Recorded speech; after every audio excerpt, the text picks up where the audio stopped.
Hi hello welcome to current news.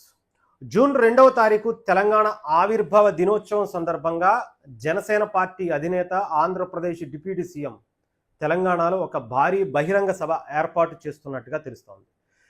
మనందరికీ తెలుసు, రీసెంట్గా కొన్ని ఇష్యూస్ పవన్ కళ్యాణ్ గారిని తెలంగాణ వ్యతిరేకిగా చిత్రీకరించేటువంటి కుట్ర, కొంతమంది కావాలని లెఫ్టిస్ట్ భావజాలం కలిగినటువంటి వ్యక్తులందరూ కూడా పవన్ కళ్యాణ్ గారిని విభేదిస్తూ ఇష్టానుసారం బూతులు తిడుతున్నటువంటి పరిస్థితి మనందరికీ తెలిసిందే. అక్కడ చాలా క్లియర్గా ప్రొఫెసర్ నాగేశ్వరరావు గారు ఆయన ఒక పెద్ద అభాండాన్నే పవన్ కళ్యాణ్ గారి మీద, జనసేన పార్టీ మీద మోపి తిరిగి ఆయన మీదే దాడి చేసేటువంటి ప్రయత్నం తెలంగాణకి సంబంధించి కొంతమంది, చాలా క్లియర్గా కొంతమంది అటు జర్నలిస్టుల రూపంలో, ఎనలిస్టుల రూపంలో ఇష్టానుసారం కొంతమంది అటు పవన్ కళ్యాణ్ గారి మీద రెచ్చిపోవడం అనేది చాలా క్లియర్గా చూడొచ్చు.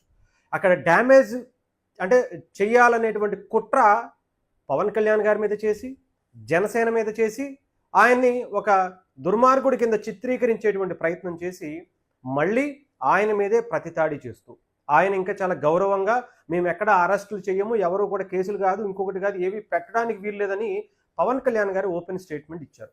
అయినా కూడా కావాలనే ప్రాంతాల మధ్య విభేదాలు సృష్టించేటువంటి పని కొంతమంది పనిగట్టుకుని వరుసగా ప్రెస్ మీట్లు పెట్టి మరీ ఇష్టానుసారం చెప్పులతో ఇంకొకటి తిడుతున్నటువంటి పరిస్థితి కనిపిస్తుంది.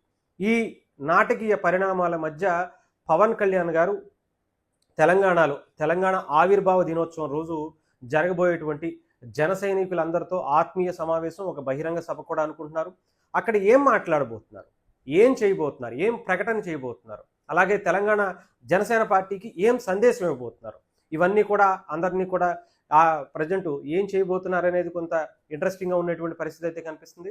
అసలు ఈ మీటింగ్కి సంబంధించినటువంటి, అంటే గతంలో ఎప్పుడో అనుకున్నారు, ఈ వివాదానికన్నా ముందే ఆంధ్రప్రదేశ్లో కూడా పవన్ కళ్యాణ్ గారు సాధకులకు సంబంధించి, ఉద్యమీలకు సంబంధించి ఆత్మీయ సమావేశాలు ఏర్పరచుకుంటూ వస్తున్నటువంటి పరిస్థితి అందరికీ తెలిసిందే. దాంట్లోనే కొన్ని విషయాల మీద కూడా పవన్ కళ్యాణ్ గారు అటు కాపు సంఘాలకు సంబంధించి, ప్రొఫెసర్ గారి గురించి ఇవన్నీ మాట్లాడినటువంటి పరిస్థితి కూడా మనందరికీ తెలిసిందే. అలాంటి ఒక ఆత్మీయ సమావేశాన్నే షెడ్యూల్ ప్రకారమే ముందే అనుకున్నారు. ఆ మీటింగ్ని రేపు 2వ తారీఖు అనుకున్నారు. తెలంగాణకి కూడా పవన్ కళ్యాణ్ గారు కొంత టైం ఇవ్వాలని నిర్ణయించారు. తెలంగాణలో కూడా జనసేన పార్టీ బలోపేతానికి పవన్ కళ్యాణ్ గారు కొంత ఎక్కువ చొరవ చూపిస్తున్నటువంటి పరిస్థితి కూడా కనిపిస్తుంది. రీసెంట్గా తెలంగాణకి సంబంధించినటువంటి ఎలక్షన్స్, లోకల్ బాడీ ఎలక్షన్స్లో కూడా జనసేన పార్టీ పోటీ చేసినటువంటి పరిస్థితి అందరికీ తెలిసిందే. అలాగే రాబోయేటువంటి ఎలక్షన్స్లో కూడా జిహెచ్ఎంసీ ఎలక్షన్స్ మీద కూడా పవన్ కళ్యాణ్ గారు ప్రత్యేకమైనటువంటి దృష్టి పెడుతున్నటువంటి పరిస్థితి కూడా ఉంది. ఈ టైంలో అసలు ఆయన ఏం నిర్ణయం తీసుకోబోతున్నారు, ఏం మాట్లాడబోతున్నారు, ఏం జరగబోతుంది అనేదే కొంత ఉత్కంఠగా ఉండేటువంటి పరిస్థితి కనిపిస్తుంది. మరికొద్దిగా నాకు తెలిసి ఇంకా 2 రోజులే ఉంది కాబట్టి ఒక క్లారిటీ అయితే వచ్చేటువంటి అవకాశాలు కూడా ఉన్నాయి.